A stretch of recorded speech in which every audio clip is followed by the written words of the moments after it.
But Bamzansi, Rona, we move different, we speak different, we're made different. But Bamzansi, we're brave.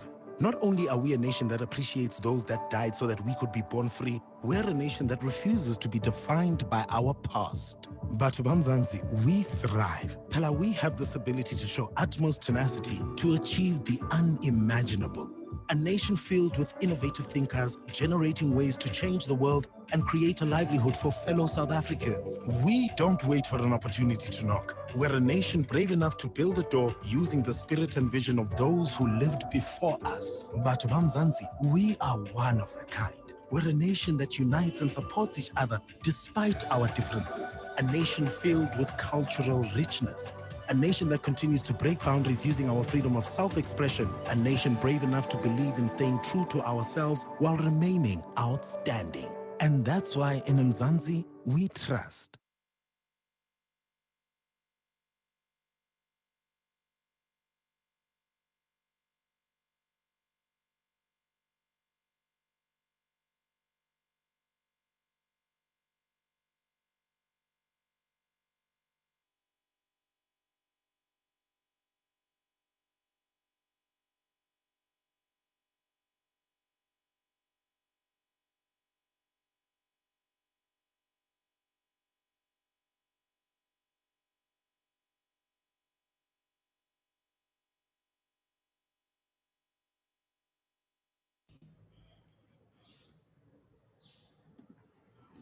Oliver Tambo never wavered from his vision for a free, just South Africa. His principled and values-based leadership style was the glue that held the ANC together for the almost 30 years that he led the movement in exile. Sadly, he did not live to see the dawn of a democratic dispensation that he dedicated his entire life to fighting for, passing away just a year shy of the 1994 democratic elections. Good evening and welcome. My name is Zengeziwe Msimang, and I am the Chief Executive Officer of the Oliver and Adelaide Tambo Foundation and your host for this evening. The Oliver and Adelaide Tambo Foundation is a public benefit organization that was established in order to promote, preserve, and protect the legacies of Oliver and Adelaide Tambo. We achieve this by undertaking education-focused community upliftment initiatives that seek to instill the Tambo values into a new generation of young people. We believe that these values, such as integrity, selflessness, and collective servant leadership, are critical in consolidating our democracy. 2020 is a very significant year for the Tambo Foundation. As I've mentioned, we were established 10 years ago, and so we celebrate our 10-year anniversary this year. However, 2020 also marks 60 years since Oliver Tambo and his family went into exile, and 30 years since their return to South Africa. In order to celebrate these milestones, we put together this three-part lecture series. The first lecture was delivered by Professor Mahmoud Mamdani, and it was on the lessons of South African transition in 1994. This was followed by Professor Pumla Olaz, who gave us a lecture that tackled patriarchal violence and the inadequacy of condemnations. Tonight, legendary actor, award-winning director, and playwright, Dr. John Kani will be delivering the final installment of this lecture series titled Arts and Culture as a Mechanism for Liberation. I'd like to take this opportunity to introduce one of the Foundation's key partners to give us a message of support for this evening. For the past 5 years, the Tambo Foundation have been collaborating with ABSA in order to bring you critical engagements such as this one. It is my pleasure to introduce Ms. Sazini Mojapilo, who is the Managing Executive responsible for corporate citizenship for Africa at ABSA Group Limited. She has expertise in the development and execution of strategic plans linked to business development, and she is also focused on small enterprise development, creating shared values, sustainability, and financial inclusion. Sazini graduated from Harvard Business School with a double major's degree in sociology and industrial psychology. Sazini, thank you so much for taking time out of your schedule to join us, and welcome to give the message of support. Thank you. Thank you, Zeng, for that introduction, and good evening to all the people who are joining us today. And as you've already mentioned, APSA is a proud supporter of the Oliver and Adelaide Tambo Foundation, and we have been supporting this lecture series for the last 3 years, and more broadly for 5 years in other programs. As APSA, we have a key strategic imperative to play a shaping role in our society, part of which is to promote social justice. And as a result, we take pride in supporting this kind of dialogues that advance that agenda for us as a country, but more importantly, I hope more people from the continent are joining. And I'm honored to be giving this message as the last lecture of the 3-part series, and especially so, given that it's focusing on the arts and culture. And APSA has had a vested interest in the arts and culture for the last, I would say, since inception, and we would continue to do that. So it is my privilege and honor to say this message, but also to just extend a thank you to John Kani, Dr. John, for doing this lecture, and looking forward to hearing from it. And thank you once again for the opportunity. And over to you, Zen.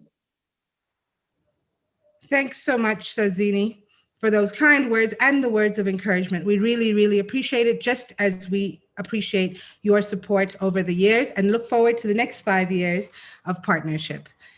Now, here to give the final message of support is Brand South Africa board member, Mr. Lulu Johnson. The partnership between the Tambo Foundation and Brand South Africa is now in its 2nd year, and it's been an extremely fruitful one that has resulted in a number of successful events, including last year's Tambo Memorial Lecture, which was delivered by Congresswoman Maxine Waters. Lulu was a student activist who cut his teeth in the student movements through the Young Christian Workers, COSAS, and the ANC Youth League. He joined Parliament in 2004, where he served until 2019. During this period, he chaired a process of legislating the formation of the NYDA and its inaugural board. He also chaired the committees of Agriculture and Forestry, plus Water and Sanitation, until May 2019. He currently serves on the board of the Nelson Mandela Children's Fund, among other nonprofit and profit-making organizations. It is so, so nice to have you with us once again. Thank you very much for joining us, Mr. Lulu Johnson. Thank you very much, Program Director, Ms. Msimang. Our honored guests, Dr. Kani, the world-renowned actor and a revolutionary in his own right.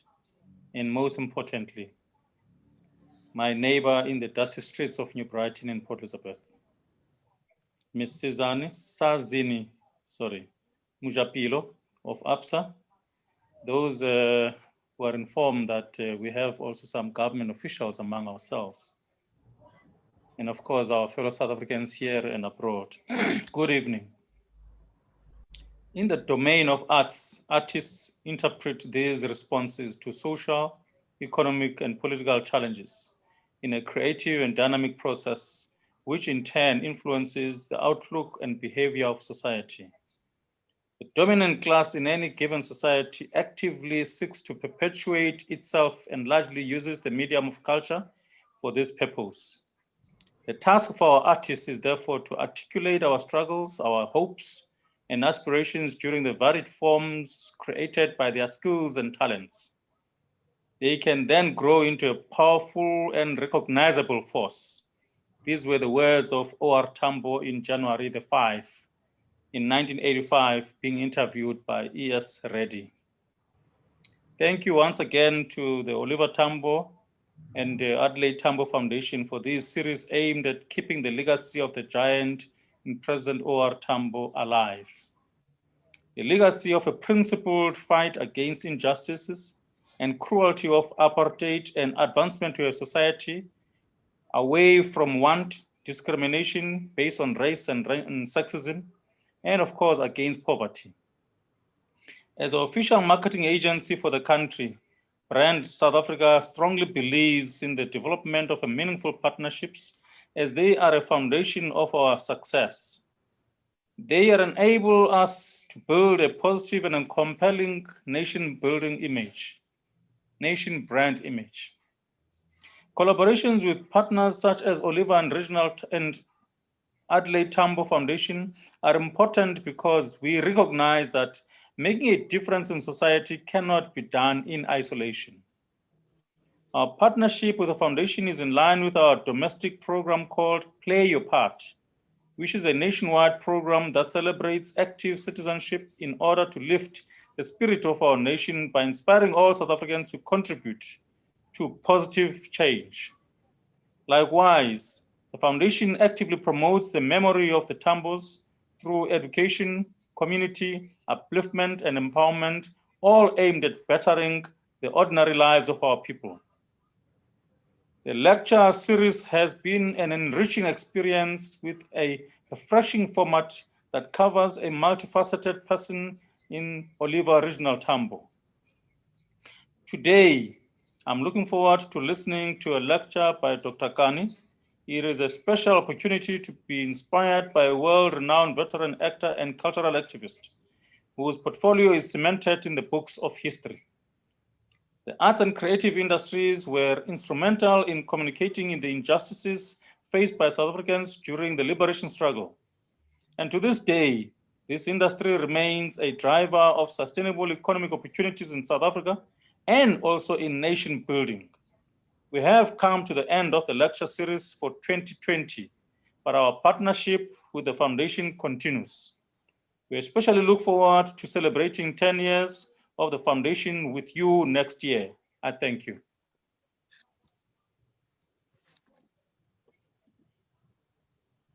Thank you so much, Lulu. Thank you for your support as a board member of Brand South Africa. Thank you to the entire organization. It's wonderful to work with you as the Tambo Foundation. We really enjoy it. Now, arts and culture played a critical role in the struggle for liberation in South Africa. Oliver Tambo, who had a keen appreciation for music, theater, arts, sports, and culture, also understood the impact that it could have in winning over the hearts and minds of people to the anti-apartheid movement. According to Tambo, and I quote here, "We are one people with a rich cultural heritage which manifests itself in many variations. Our task is not to preserve our culture in its antique form, but to build on it and let it grow to assume a national character." In June this year, a study by the South African Cultural Observatory found the direct impact of the national lockdown on the total output of the culture and creative sector to be a little bit more than 53 billion rands. The arts and culture sector is without doubt bleeding, though admittedly, it had begun to do so before the coronavirus and the ensuing shutdown. This raises important questions, such as how can we salvage this industry, which is crucial to not only the economy, but the healthy functioning of our society as a whole? How can we once again use arts and culture as a mechanism to liberate? Here to answer that question and so many more regarding the state of arts and culture in South Africa is one of our nation's most cherished citizens, Dr. John Gainey. Dr. Kani is an award-winning actor, director, playwright, and cultural activist. He is a special ambassador and patron of the Market Theatre, a founder chair of the Apartheid Museum, a director of the Jazz Film Company, a board member of Urban Brew, and a board member of the Green Trust WWFSA. In 2013, Nelson Mandela University awarded him an honorary doctorate for his contribution to the arts and to the struggle for liberation. In 2015, the Market Theatre honored him by naming its main theater the John Gainey Theater, and in 2017, the Metropolitan Council of Port Elizabeth renamed White's Road in the city center John Gainey Road in honor of John Gainey's contribution to South Africa's liberation struggle. Dr. Kani has also been awarded the John F. Kennedy Gold Medal Award by the Kennedy Art Center in Washington, D.C., for his contribution to humanity and excellence in the arts, and the Voices of Freedom Award in New York, former recipients who include Nelson Mandela, Archbishop Tutu, and Harry Belafonte. On the 13th of December, 2019, so just about a year ago, he was awarded an honorary PhD by Stellenbosch University for his lifelong contribution to the struggle for democracy in South Africa. If I were to read out all of his accolades, we would literally be here the entire evening. So without further ado, I would like to introduce to you and to welcome the legendary Dr. John Gunny to give this evening's address. Welcome, Dr. Kani, and thank you so, so much for joining us this evening. We are looking forward to your wise words. Thank you. Thank you very much. Sometimes when I listen to my obituary, I almost get a bit flutter butterflies like a young actor standing behind the stage thinking, will I remember my words? Will I remember what to say and what to do? But thank you. It has been an honor and a great privilege for me to be given the opportunity to share my experiences. The word lecture, Lulu, sometimes frightens me. I'm very comfortable in conversations. But here is the challenge. It's that let me start first by reading something Michael Cousteau said in 1970 in New York, in the New York Times. He says, every sentence that begins, the role of the artist is untrue as soon as spoken. Professors have roles, politicians have roles, speakers in debates have roles. No sooner do you clothe an artist in a role than he slips away off it, skipping away down a road you haven't imagined. Roles are things to be performed in front of people, audiences, and invited guests. The artist does something else, obeys necessity, solves puzzles, fills a hole, makes sense, sheds a skin, sets fire to himself. Whatever he does and however he does it, it is an act in search of freedom and cannot be contained in a straitjacket of definitions. I was born in New Brighton 77 years ago. When I was a young person in the streets of dusty New Brighton, we used to run around as lookout boys at the meetings that would be held Emloteni by the underground movement of the African National Congress. We used to do the whistle blowing that when 13320, which was a blue panel van owned by the police, would try to catch these elderly gentlemen trying to have a meeting. And we would go, and the fish will go right down. And then you grow up in that atmosphere of Port Elizabeth. And then, of course, you hear so many things said by the parents in the house, whispering about umbuto, ukongolo, umbuto. And you wonder as a young kid, what are they talking about? And then, of course, in the late 60s, early 60s, actually 1955, I was at school, and there was a huge furor around the teachers. We asked what was going on, and they wouldn't tell us. I went home and asked my uncle. He said, no, Dr. Hendrik Verwoerd has introduced Bantu education. And we didn't know the difference. And then they said many of the teachers have decided to quit the profession, leave the country, because they would not be part of feeding this poison into the minds of the young children of Africa. Some stayed, and with kind of idiom, half a loaf is better than no bread. We grew up then in that. And then came the resistance time where every time songs would be sung. I remember when the band The Passes, and then we saw pictures of Nelson Mandela and Walter Sisulu kneeling and burning their passbooks.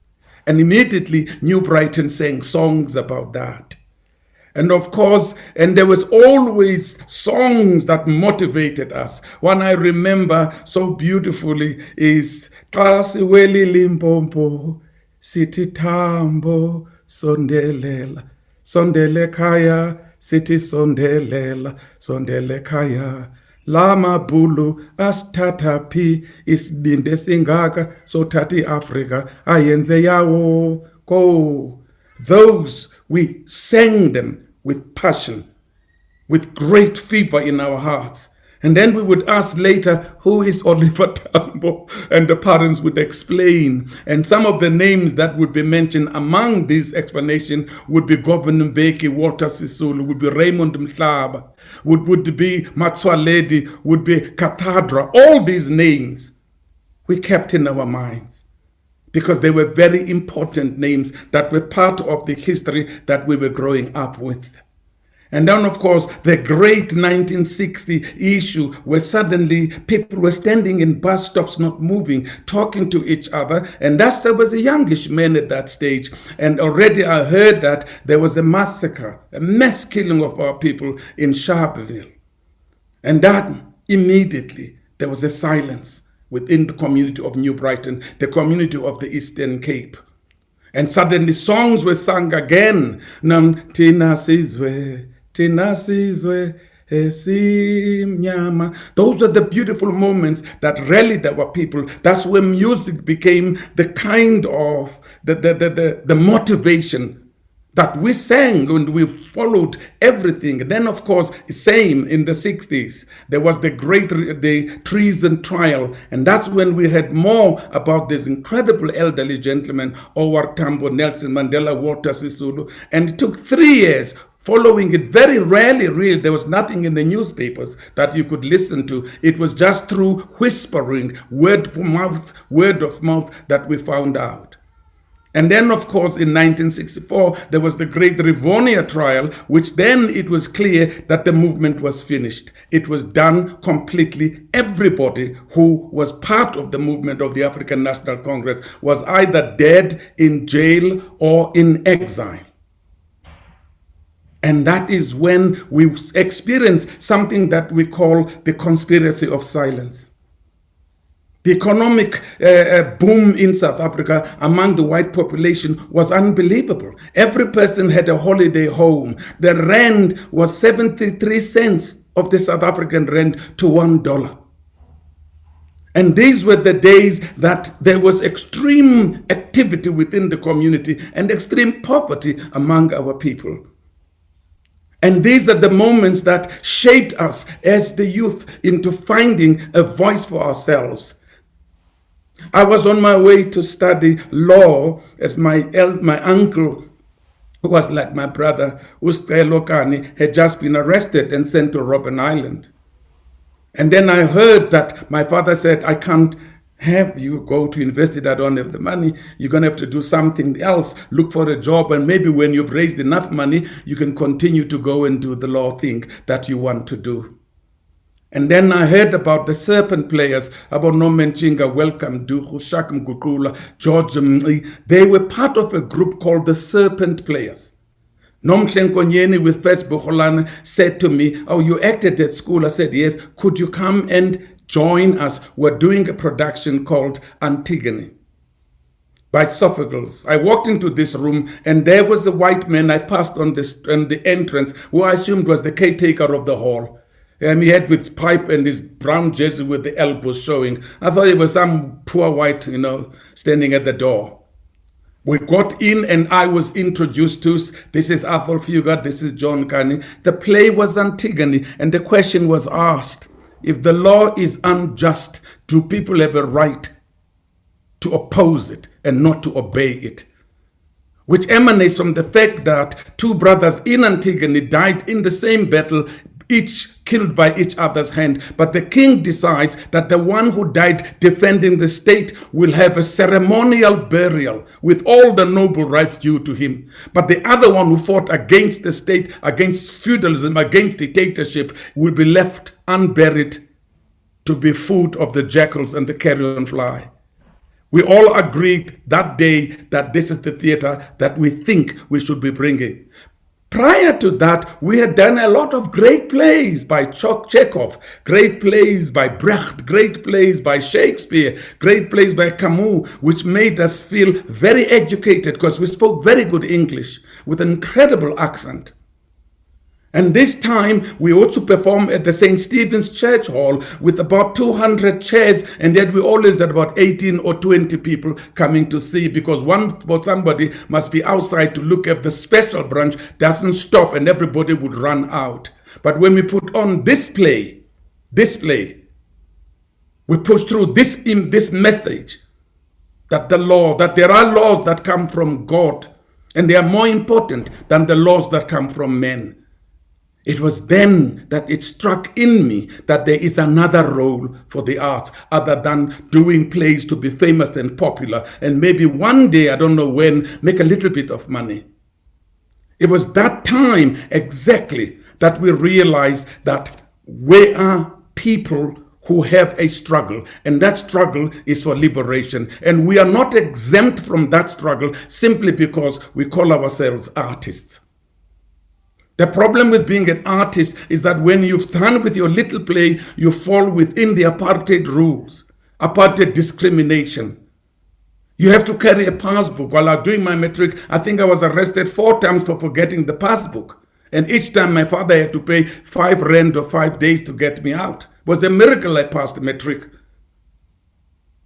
And then as we were doing this play, Antigone, one of the actors, Shak Ngukulu, a teacher, an incredible actor, but no memory whatsoever, could not remember a line. So my job was to stand behind him and feed him his lines, which made me know the whole play in order to assist him. One day, Shak didn't come to rehearsals. He was gone, arrested. Spent 7 years on Robben Island. I had to step in and perform the Haemon in the play. But then we heard from my brother and the others that Shak was doing a one-man performance of Antigone on Robben Island during lunch. The biggest joke was, how could he? He doesn't know the words. So how could he do this? And then it was then again in 1966 that many of the Serpent players were already, some of them arrested, were on Robben Island. And that we attending Norman Chinga's trial in Craddock. Athol went there to speak on character. I don't know how it helped him. That's exactly why he was found guilty. But where Mabel, Norman's wife, was there. And just before Norman's trial began, an elderly gentleman in his late 60s took over this heavy coat and says, "Sisi, you from New Brighton. Take this coat to 33 Mngandi Street in New Brighton. Give it to my wife. Tell her I got 15 years and tell her to wait for me." Mabel took that coat to 33 Mngandi Street and was met by an elderly lady with gray hair, very dignified and beautiful. And she was 69 years old. When Mabel handed over the coat, the lady said, "Oh, thank God. My husband got 15 years. Others got the rope in Pretoria. Others were sentenced to life. He will come back." And then we stopped and said, what happens to the coat? That was the birth of protest theater. That was the birth of the liberation theater. That was the birth of what we call relevant theater. That coat made us workshop the conditions and circumstances where they will have to part with the coat. It was from there on that we decided that no more shall we do a theater for theater's sake, art for art's sake.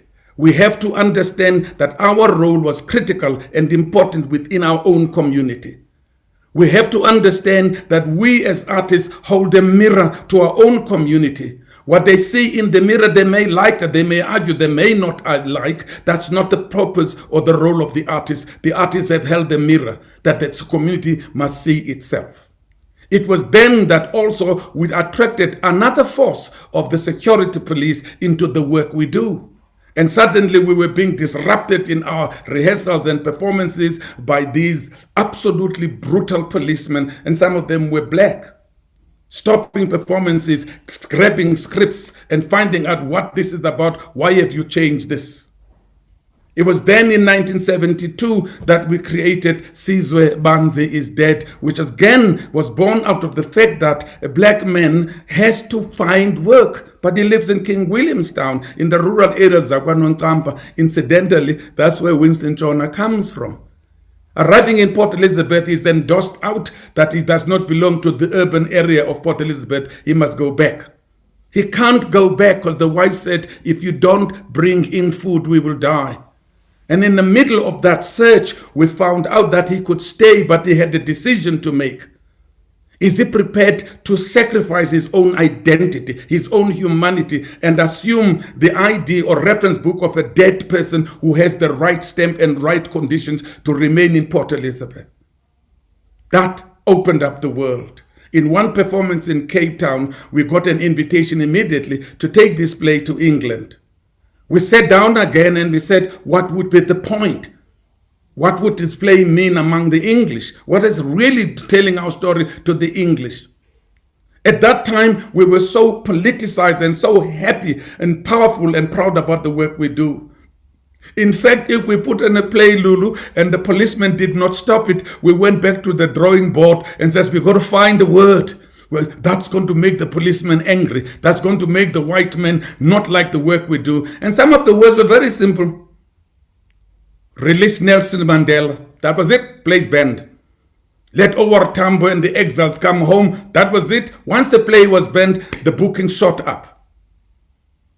During the waiting for passports and all to go to England, we then created the island, which was based on the fact that I told you that when Shaka Mgukula was on Robben Island, he was doing a one-man performance of Antigone for the island inmates.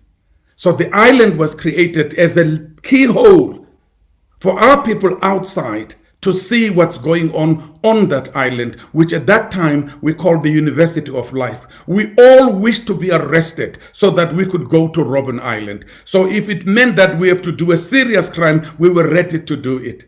But the greater honor would to be hanged or to be killed for what you believed in. We believed that that would mean my family, my life has been worth something. We then prepared to get our passports. Winston got his passports early. Arthur Fugard got his passport. I didn't get mine until about 3 weeks before we go. And finally, through the intervention of the Royal Court Theatre, Lord Soames and Lord Sainsbury, people that the theatre people knew, I found a traveling document which defined my nationality as unbepalt, undeterminable. Because I refused to take on the Sky passports, which then would mean I would have the right to a South African travel document. And that's how I traveled. But that was very little of our problems.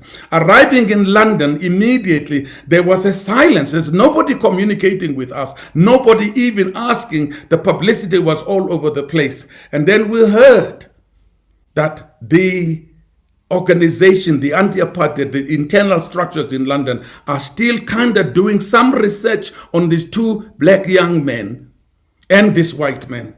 And then we were invited to Africa Center in Covent Garden. We got in there, Winston and I sat down, and there was the Council of Liberation. Lionel Ngakane, Louis Nkosi, there was Dennis Brutus, and there was all the kind of Bloke Modisani, and there was also a representative from the organization, and there was another representative from the organization, and all they asked, tell us how this work came about.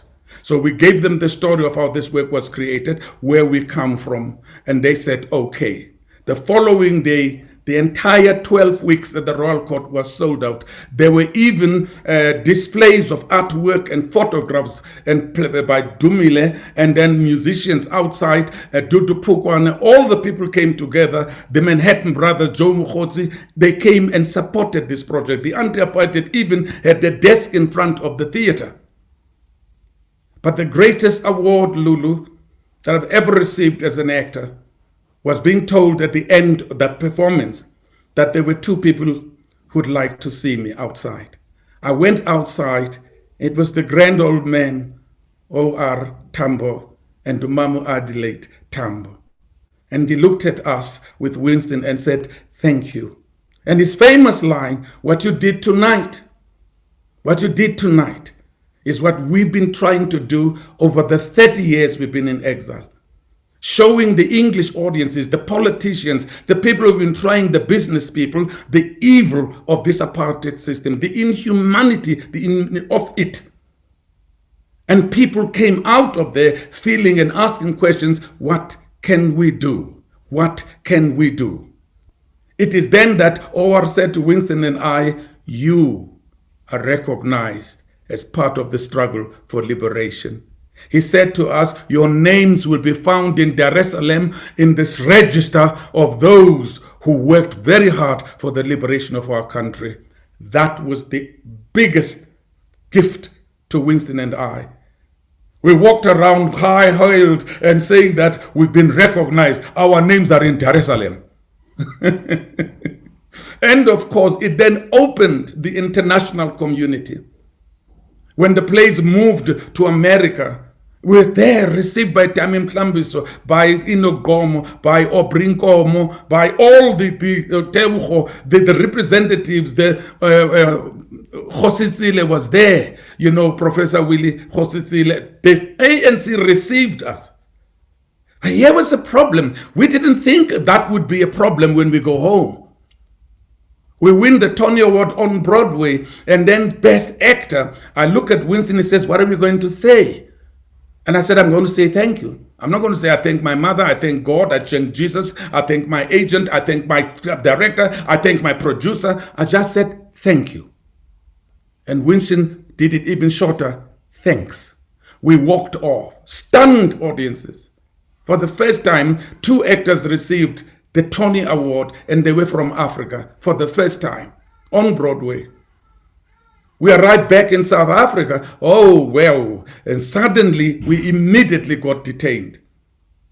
Because of a review by Clive Barnes in the New York Times that said this is the heaviest indictment on the evil, illegal Boer government of South Africa.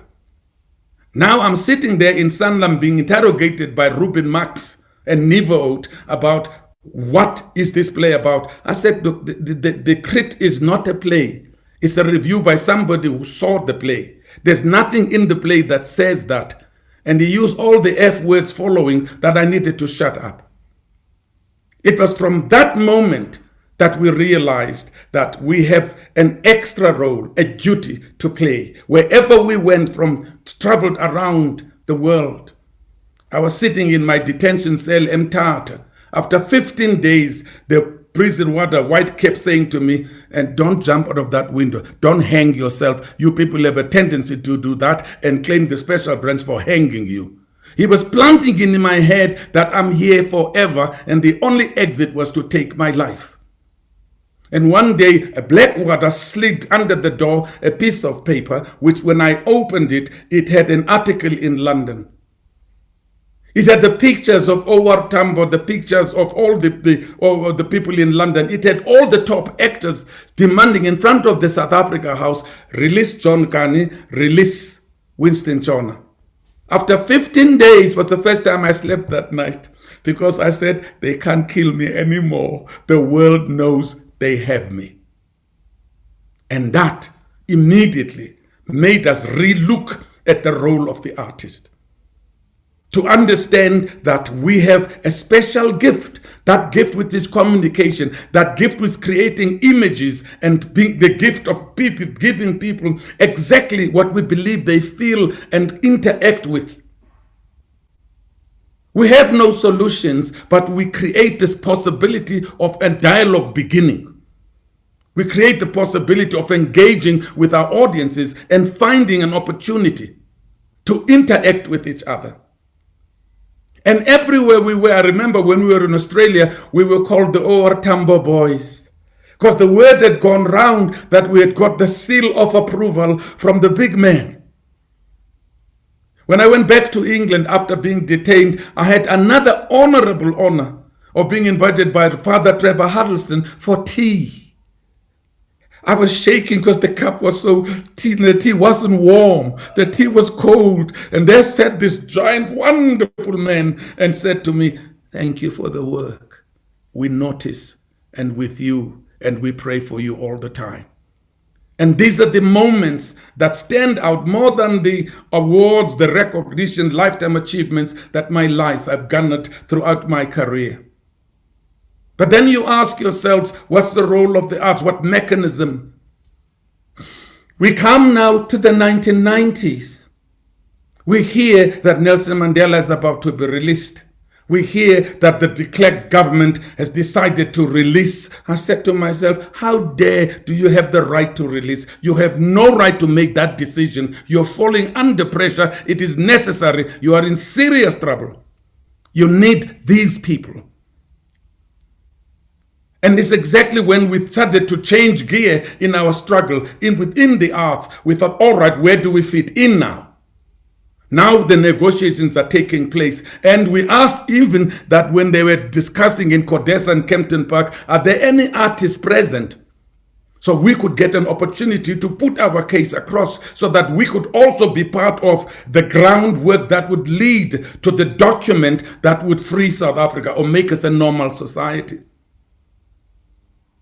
We waited for everything to come out, and we then moved on into campaigning around the country. If in the government, the first cabinet of Nelson Mandela did not have a Minister of Arts and Culture.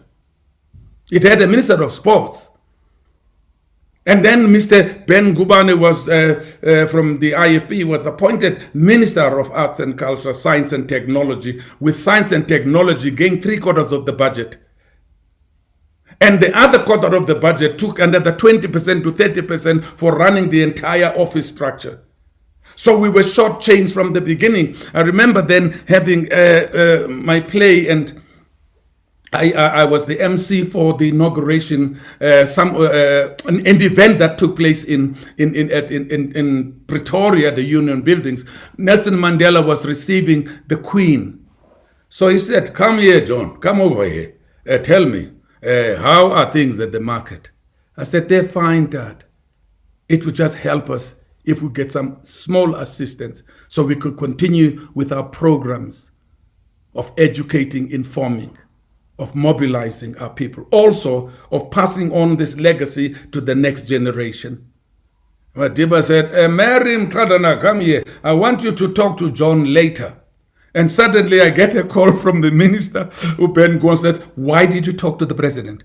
Did I ever say I'm not going to fund you?" I said, "No." He asked a question and I answered the question honestly. And that was the beginning. And immediately then in approaching the area of what are we going to do with voter mobilization? Because some of the farmers had told the farm workers that if you vote for the white man with the gray hair, not the one with the bald head, we will know. And then we were asked immediately by the structures to find a way to go to the rural areas and the communities to teach people about the secret ballot. I remember one moment we had somewhere towards KZN where we had about 40 people in the room. And we took a basket and we put names, my name, and they put Ramla Makhene's name, and say, "Now, here's a little piece of paper. If you vote with me, make an X here and put it in the basket. If you vote for Mr. Makhene, put an X there and put it in the bucket." When all these pieces were in there, we then sort of swirled them around, and then we asked the people, "Come and get yours, the one you put an X." When they rummaged on the basket and kept keeping these pieces off, they said, "I can't find mine." And then another elderly gentleman says, "So they will not know which one was mine." That was the role of the arts. That was the art giving people education, giving people knowledge and information so that when the election comes, certain decisions are made. The same thing happened in 1995 with the Truth and Reconciliation. We went again to grassroots to explain why we needed this process. Why is Bishop Tutu, Nelson Mandela, and all these elders, why are they giving in? Because we expected the Nuremberg-style trials. All the people who tortured me when I was arrested and detained, I wanted them to stand trial so that I could be the prosecutor. I could be the lead evidence person against what they did to us. But when the decision was taken that we're going to go another way, we then assumed immediately the responsibility of going there, using art, using workshops. New works came out.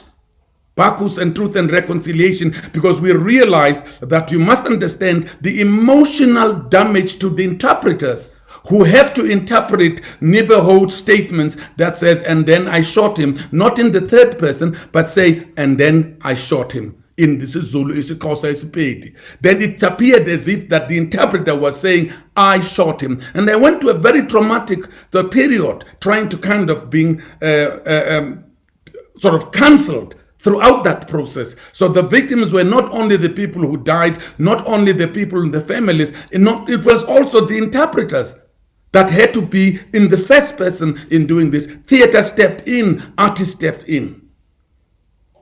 And immediately, even the musicians started recording songs. Poems came up that were talking about a better South Africa, a new South Africa, a democratic South Africa. We started looking at, asking questions, as somebody said to me in Port Elizabeth, hey John, can you explain this democracy? What actually does it mean? Because I'm still standing here in Ngadin, Kwesistrato. And I thought, what am I going to say to this person? But the question in me was burning all the time. I was beginning to ask a lot of questions to myself as well. I remember from the 60s, Lulu, right to the 70s and the 80s and the 90s, we fought for the liberation of South Africa. We fought for the struggle. We fought for freedom. How the hell did we end up with democracy? That was never mentioned. But we had to quickly understand that as artists, create workshops, go into the community and not say this is the better solution out of many others and saying this is the only way that South Africa will be able. Because tomorrow when we vote and become a democracy, we have a bigger task of nearly about 30 million to 40 million people who will want to see, not on the postcard, this new South Africa, but for themselves when their lives change. And this is exactly where the role of the artist is critical and important. Is to be able to interpret his own environment. I like sometimes actors that say, this is just a businessman, please, come on. We're now almost 25 years in our democracy. Can't you move on? Move on from what? I still carry the wounds and of knee association, which I survived, 11 stab wounds. I still carry the memories of being in that cell and being interrogated. Even when I did Miss Julie, a play where I was the first black actor to kiss a white woman on stage, and suddenly that became the biggest furor.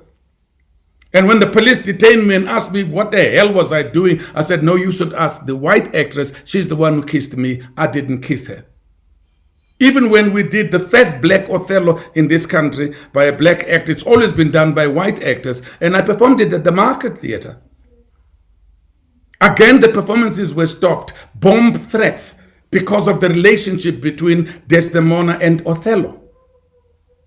But I must say, I did look for these troubles. I did, in my making choices, I did want to do work that contributes to the advancement of humanity and freedom. When we talk culture, are we talking nation? Are we talking our inheritance? Are we talking our identity? Are we talking our languages? Are we talking anything that has to do in building up an African? Because there is the colonial time and then there's the apartheid time where our culture was stopped, literally wiped off, and we imbibed a new culture, which is the oppressor's culture. We even perfected the oppressor's culture by speaking better English and better Afrikaans than the oppressor. Some of us even learned ways of maneuvering and surviving within the culture of the oppressed. 1994 comes, now we talk about decolonization, very late. So how are we going to do this? I'm sitting here talking to my grandson and I'm thinking, what do I say to him about my culture? Is it the one pre-94? Is it the one now from 94 to 2020? Or is it the culture that I'm talking about that both of us are going through today? Where we are told about a non-racial South Africa, non-sexist, democratic, just. Since when did the word sexist come in the conversation? When we talk to our children, when we talk to our mothers and fathers. But we understood the intention, we understood the blatant explanation. Today we have a situation where we talk about femicide, gender-based violence. We even have men who've put together organizations to protect women. I always say no man has the right or not the audacity to think that they can protect our women. No. They don't need that. They need me and you to change so that they would be safe. They need me and my son to change so that we would be safe. They need us to not talk non-racialism, but to be anti-racism. Not to talk because that we are this on gender-based violence, but to talk about what are we going to do about it? What is the action? With these big statements, I laugh because when you said about what's happening, we look on our television screens, and I'm in America, and we're talking Black Lives Matter because of men shot or knee on the neck. And suddenly the demonstrations get big. More people join in, including white and black, in the movement, and suddenly the banner in front was Black Lives Matter, and it's overtaken by another banner that says All Lives Matter. And in no time, it's overtaken by another banner that says systemic racism within the judiciary. And I'm thinking, excuse me, where's my fight? My fight was about Black Lives Matter. My fight was about the senseless killings in our provinces, senseless killings in our homes, in our neighborhoods, that rape and assault and women and children. Do we need another Indaba? Do we need another Kodesa? Does the artist come out now again within our democracy, within this freedom that we are in, and create work that examines and interrogates this and come up with probable solutions of how do we deal with this? I had a crazy idea, Lulu. Remember during the struggle when we had street committees and regional committees, when someone stole something, the jungle court would come together and we would hit the bums of this young person raw and he will never steal again. I thought, no, I'll be in trouble with the Human Rights Commission. No.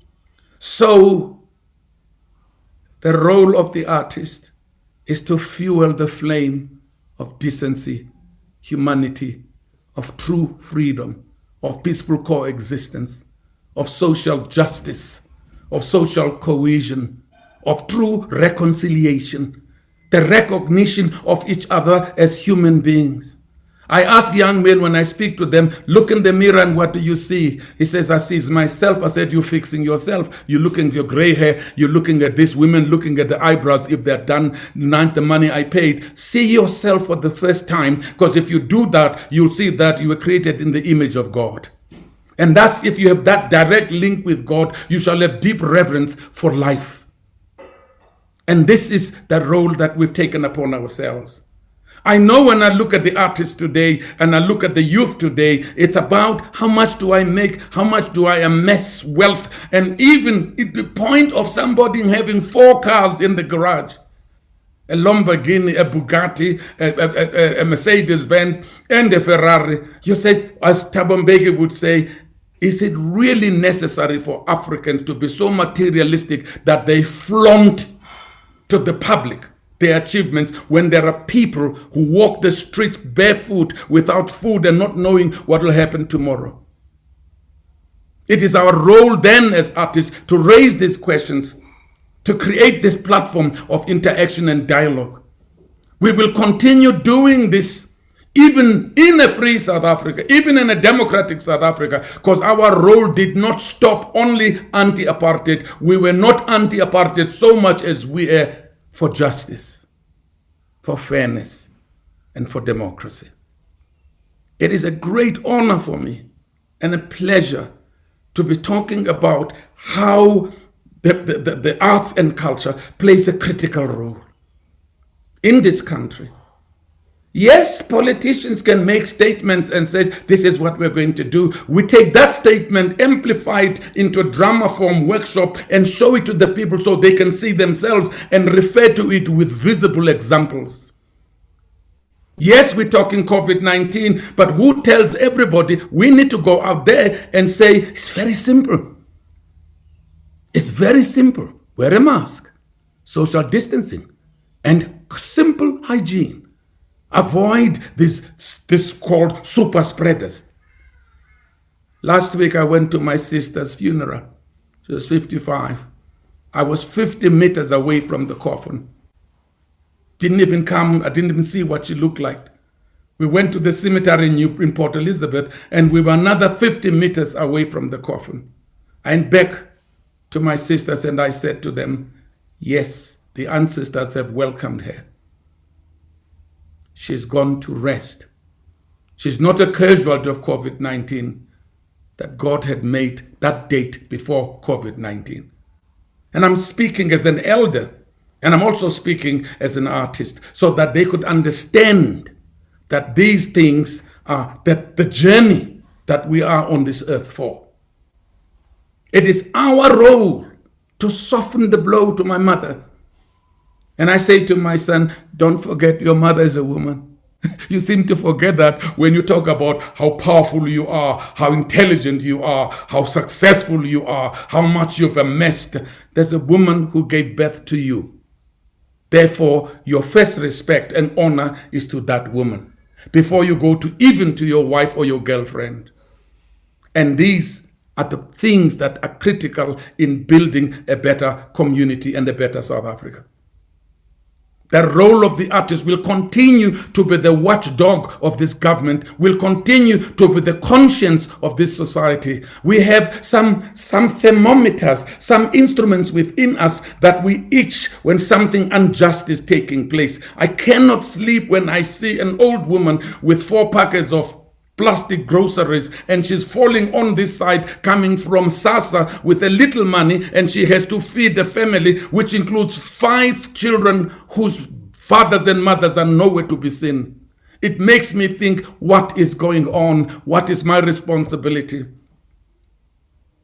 When Yenene was raped and killed in the post office in Cape Town, I asked myself, was there anything I could have done, me, John Kani, to have stopped and avoided the death of this child? A little woman in Roodepoort, 9 months pregnant, is found hanging in a tree with a lot of stab wounds. And I'm asking myself, where am I failing these young girls? Everything that happens now at my age, I don't know why, I seem to take it personally. I grieve. I start writing a new play and suddenly an incident happens. And I stop because I can't be creative. My heart's not right. My latest play, Kunene and the King, which opened at Stratford in the home of Shakespeare and had a successful season, only stopped by COVID-19 in London at the West End, we came back. It examines exactly in 25 years of our democracy. What does the black man say has been the change? What does the white man say has been the change? Played by a brilliant actor, Sir Anthony Shea, who says nothing. 25 years of corruption, 25 years of mismanagement of government funds, 25 years of rape of this and that and that and that. And he looks at me as a black man and says, what do you celebrate in these 25 years? I said to him, the fact that I didn't kill you. You're still alive and have the freedom of expression to say what you're saying to me now. If you had played your part together, South Africa would be much more better than where it is. Instead of you being the critic of everything I do, instead of holding hands together, the private, the corporate sector, the public sector, the simple individual, the men in the street, the children, and everybody come together, hold each other's hands and say, let's plot the way forward. Let's find a way. That is the role of an artist. And these words, as you quote, were made so simple by O.R. Tambo, by saying, we see what you do. We appreciate what you do. This is a man who left this country with one little document called the Freedom Charter and had to face the onslaught of the international community. He had to go to Russia, to China, to Europe, to America, to England. He even addressed the United Nations. El Kabbalah Bizana. This is the man who stood in front of them in order to transform or overhaul the image of the African National Congress that was part aligned by the West as part of the PLO, as part of the IRA, the Red Brigade, and all the terrorist groups. But within no time, OR, with the support around him of his foreign policy and the people, managed to get the ANC be accepted, not just as a movement in South Africa of liberation, but as a government in waiting. That's he achieved, a government in waiting. And he had next to him the first lady ever in waiting of South Africa, Mamu Adelaide, who was again the wall, the warmth, where all the women in exile knew that if I talk to Mamu Adelaide, I will understand. When I miss so much of South Africa, when I miss so much of my husband who's never here but married me here or left me there. People sometimes do not understand how the people in exile worked extremely hard to get us where we are. That it wasn't just a matter of a signature or agreement between de Klerk and Mandela. It was the international community convinced by O.R. Tambo and the ANC foreign desk and abroad to believe that the time has come they can no longer support or even go to what Reagan in America and Margaret Thatcher called constructive engagement. Today we talk about systems in education, we talk about transformation. You do not transform what is wrong, you change it. Unless we talk about post-colonial, post-freedom system of education that will liberate the minds and the thinking of our young people so that they are ready to take over when the elders step off and continue the great work, the legacy that has been left to us. That is why I jumped when I was told that I come to talk about O.R. Tambo. He was my hero. He was my father. He liked me. I liked him too. And of course, coming from the Eastern Cape, Lulu, there were giants there, man. Great people there, man. People like Walter Sisulu, people like Governor Mbeki, Raymond Mhlaba. These are giants that came from that province. Forte University, all around. So we had this special pride and relationship with these great giants that remain every time I think about something, I think of saying something, I ask myself, would OR be happy?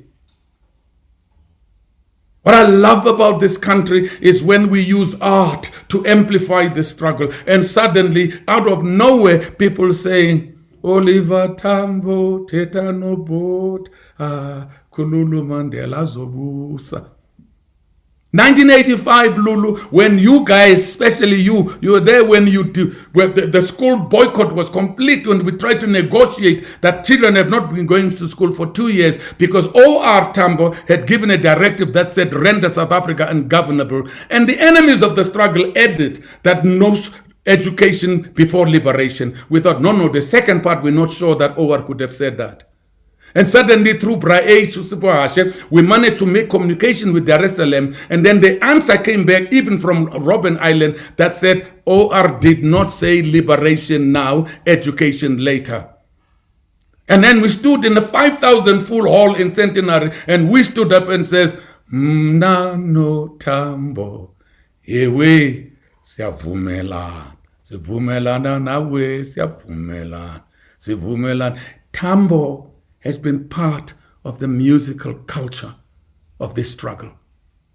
He has been a source of inspiration in poems, in theater, in drama, in musicals. Tambo's name has been synonymous with that struggle for a better life and a better South Africa. Thank you.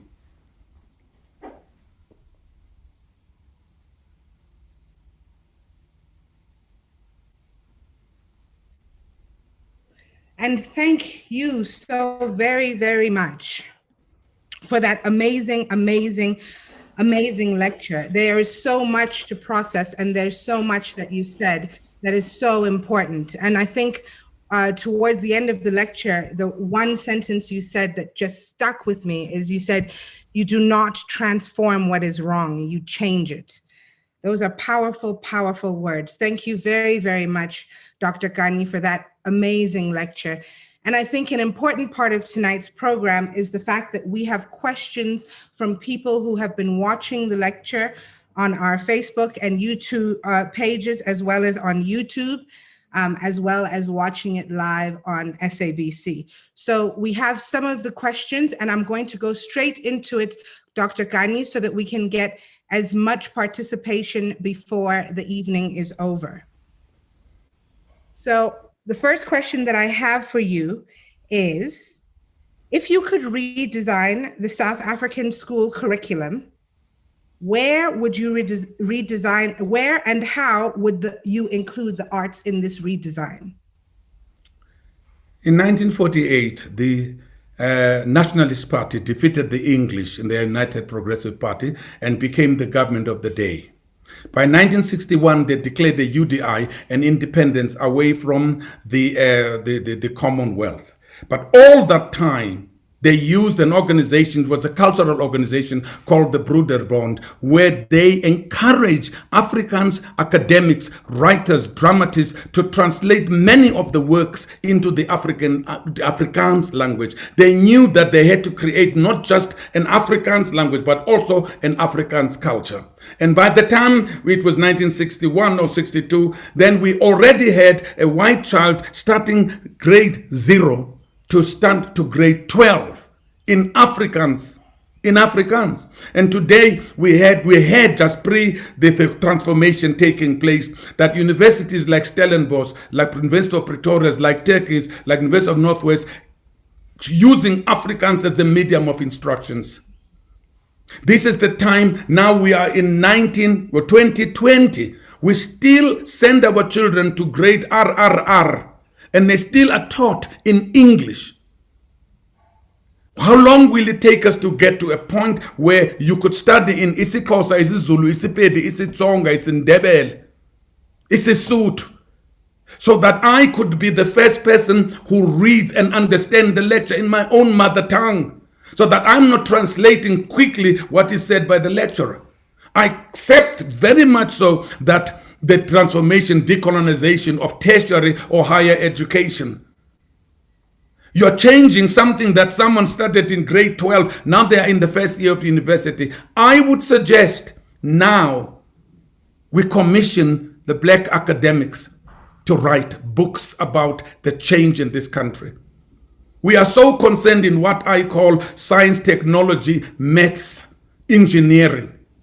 We've forgotten about humanities, history, and who we are. We can only give this opportunity to young people to believe in whom they are when they know that they matter, they are worth, and they are seen as being worthy of standing on this earth as God's child or a descendant of great kingdoms. So I would start really from grade RRR now. I would commission every black writer, every South African writer to create literature. I would ask the Department of Arts and Culture to subsidize certain publishing houses to publish work in indigenous languages so that it could be accessible. I would make it compulsory to wear a mask and read the book. Even if you're in a taxi, you're in a train, you're in your own car, you have to read, and that book would be in your own language. And that then will help us at least to cover some ground so that in another 10 years, my son or my grandson would graduate in BSc course. And that he'll be able to claim and have its own language and his own identity. That we need to do these things. It can no longer be postponed, because the younger generation is not only getting fed up with the past, they're getting fed up with us in the present. They're beginning not to see us in the future. Thank you very much for that, Dr. Kani. My next question is, Professor Hosisile saw a cultural worker as similar to a nurse or a teacher, all there to fight and to service the needs of the struggle. How do we ensure that in 2020 and beyond, the role of culture becomes part of government's mainstream agenda? We have to engage with the powers that be. Professor Hosisile speaks very wise words. We had then a motivation, we had a drive, we had a mission, and that was our work, was not just art or culture. It was part of the mainstream struggle to liberate our people. Take that away and give us a pseudo-democracy and ask the youth, what is it you're looking at? What is your role today, other than not going to work on the 16th because it's called June, and the Heritage, it's a Bride Day, and then the Human Rights Day is because we can go wherever we like, and understand that the Women's Day is an activism that goes throughout the 365 days. We now have the 16 days of activism, as if that women have been safe prior to the 1st of December or sometime in November. And this is where he says, very rightfully so, we are the nursemaids, we are the midwives of the new generation, of the new thinking, of the new culture. It is our role to ask upon ourselves that when we do something as wonderful that Denzel Washington says, we in Hollywood, Dr. Kani, to make millions, and then we go back to our roots and plant again, converting community halls into workspaces, looking and searching for talent. It is that we need to go back and plant. That's why in 1989, I started the Market Theatre Laboratory as a school for those that fell in the cracks of apartheid, those that don't have the matric qualifications or even beyond matric to go to university to study the arts. But we created that in order to give those young people a chance. Therefore, we need to question ourselves and say, what is our role in 2020? We don't meet. I mean, I love the union when they're faced with a question they can't answer. They say, can we caucus? We don't do that. We don't step out of the room and say, before we make a press statement and blabber what I think, did we caucus? Did we understand exactly in our boardrooms what is it we need, which is the way we need to take? So we need, again, use that same fervor, that same passion. We need to understand we're in a crisis now.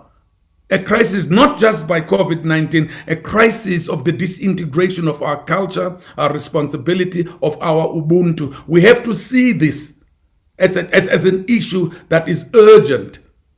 I keep saying to my children, as long as you call it gender-based violence against women, you have to call it the violation of human rights, which needs even the United Nations and UNESCO to step in, because this is leading to genocide. We cannot survive this if we don't stop and talk and say there has to be a plan. And the plan must come out of all of us and execute that plan. And not have another consultancy, take to another consultant, prepare a document that must be unpacked sent to the minister. We need ourselves to do something about the given situation. Now, when you say we need to do something ourselves about the given situation, it leads me to my next question. You touched on it briefly in your lecture, but about the role of artists with regards to COVID-19. And what this individual has asked is, in your opinion, has the role of artists been neglected in terms of the education of the masses on COVID-19? We have to understand, my sister, that COVID-19 came from the blind side. It hit us so hard in a very short space of time, in a continent that is riddled by other diseases, and which the biggest of those diseases is poverty. Each African countries use 3/4 of its GDP in servicing loans that they borrowed from the World Bank, from the EU, from all the financial institutions. So if you could, for instance, negotiate the removal or the writing off of that debt, we could be able to focus as much as we can onto fighting these other diseases. We've just not even survived the HIV and AIDS, but we're just beginning to manage it. But the role of artists, again, was overlooked. I even said when I had a Zooming with the president, Cyril Ramaphosa, I said, we were here.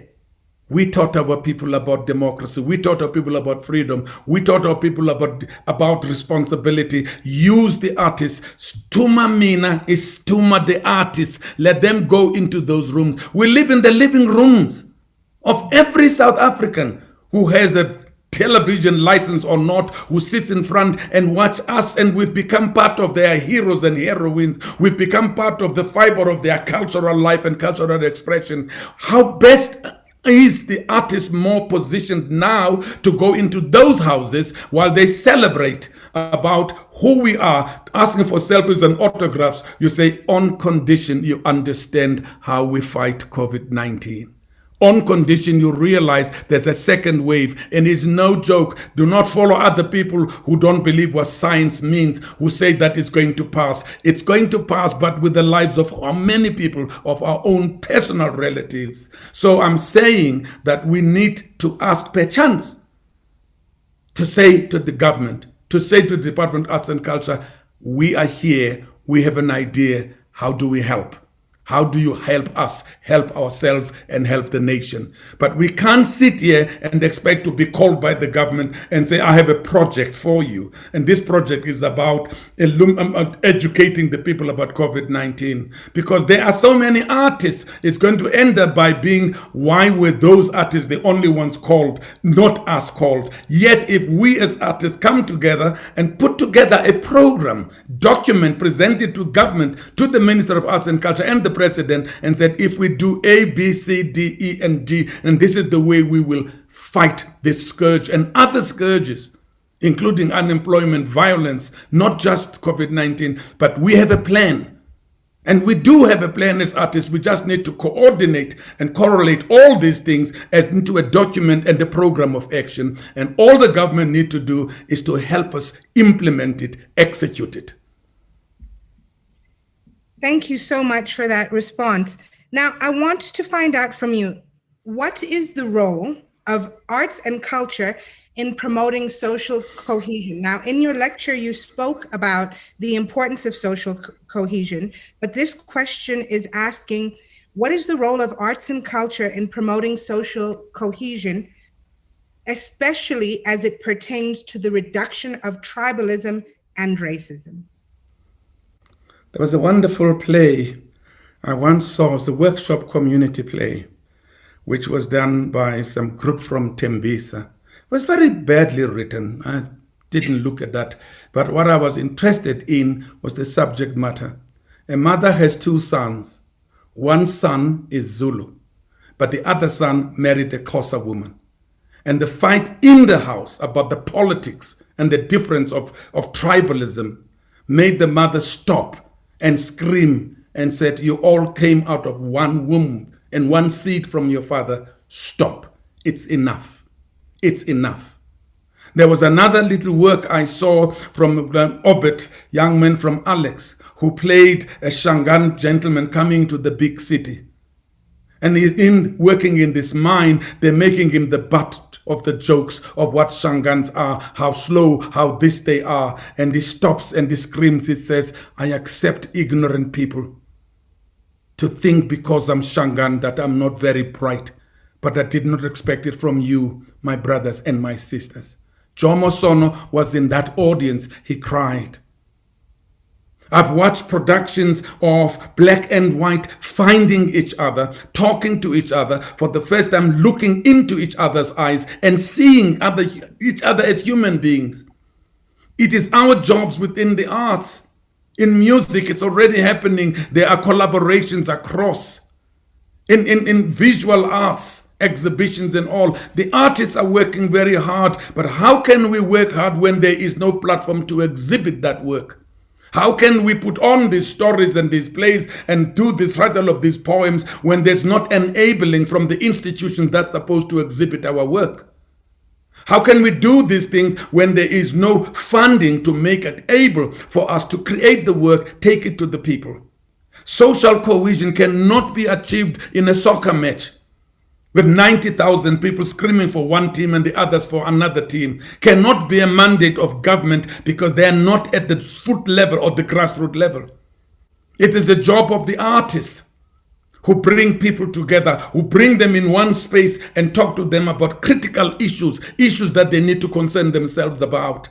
It is the artist that is available to create these scenarios. People learn more visually than trying to listen and hear and interpret for themselves. Well, they have a problem of what's for dinner tonight, if it's called dinner. So suppose it'll be called supper, because my mom came back from work at 7. We'll eat at 11:15. We did the homework alone. Nobody helped us.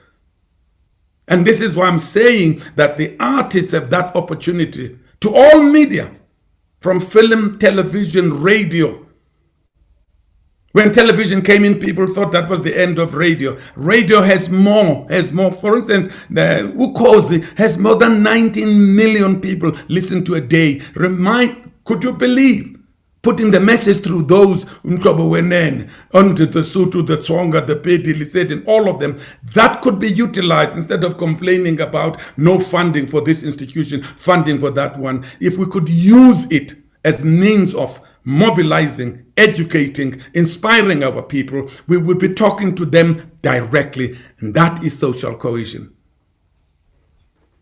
Dr. Kani, there's literally so many more questions that I have, but I have to wrap up. So I'm going to ask you this one final question, which really goes to the heart of entrepreneurship and artists. And what the question is they say the concept of a survivalist entrepreneur exists. Someone who creates their own business because they cannot find a job. Do survivalist artists exist, or are artists born purely out of passion?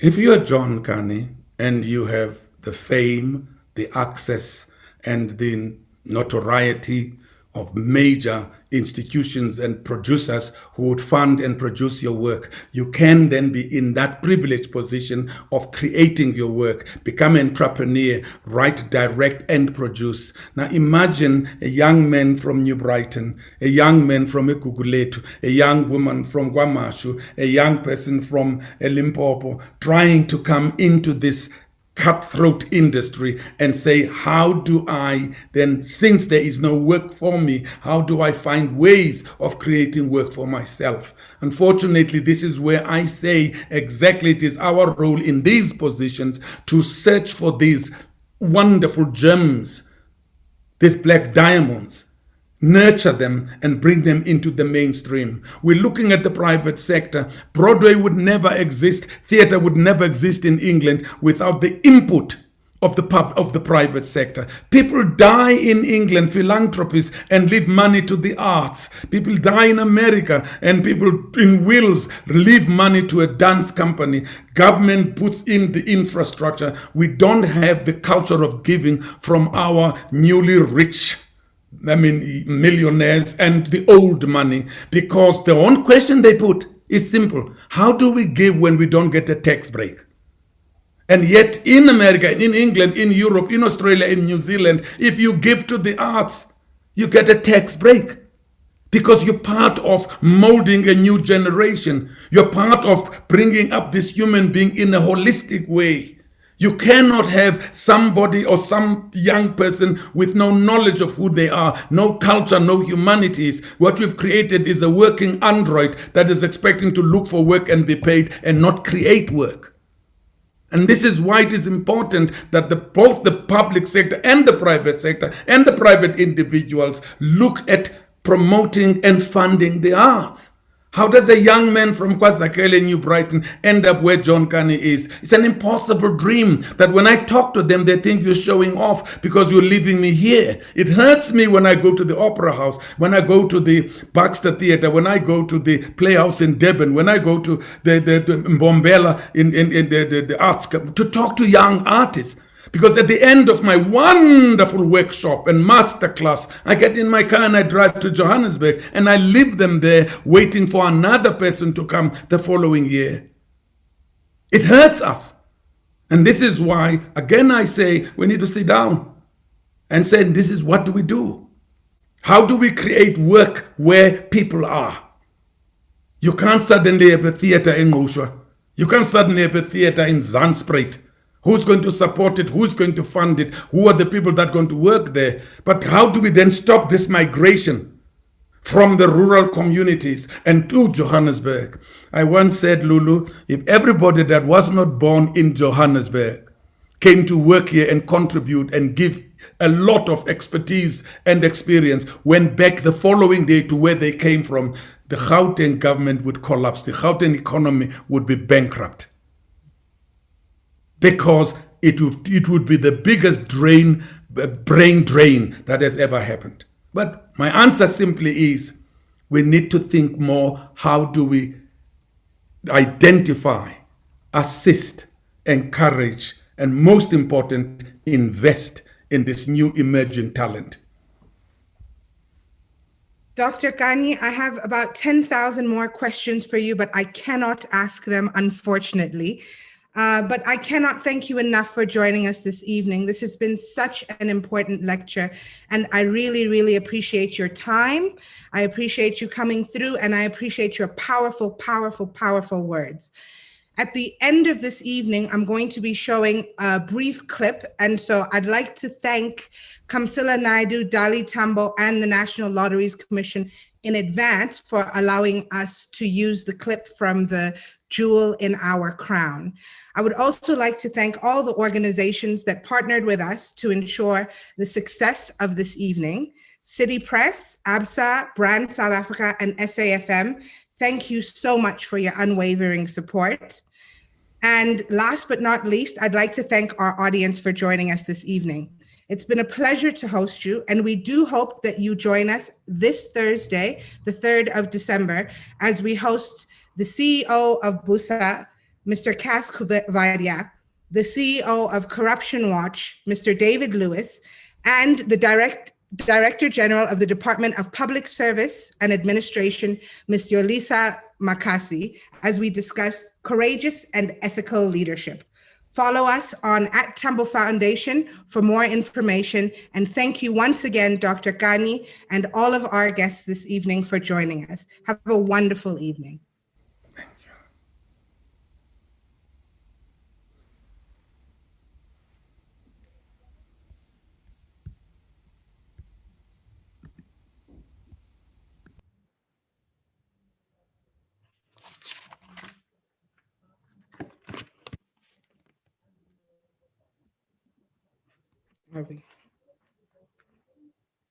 And I've often thought about perhaps how different the course of our history might have been had he not had that stroke.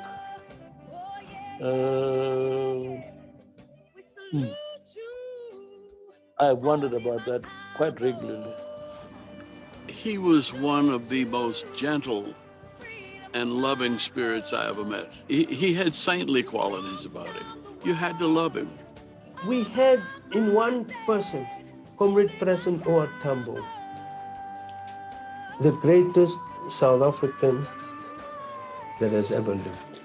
If we are to behave properly, then we have to set him up as the architect of our freedom.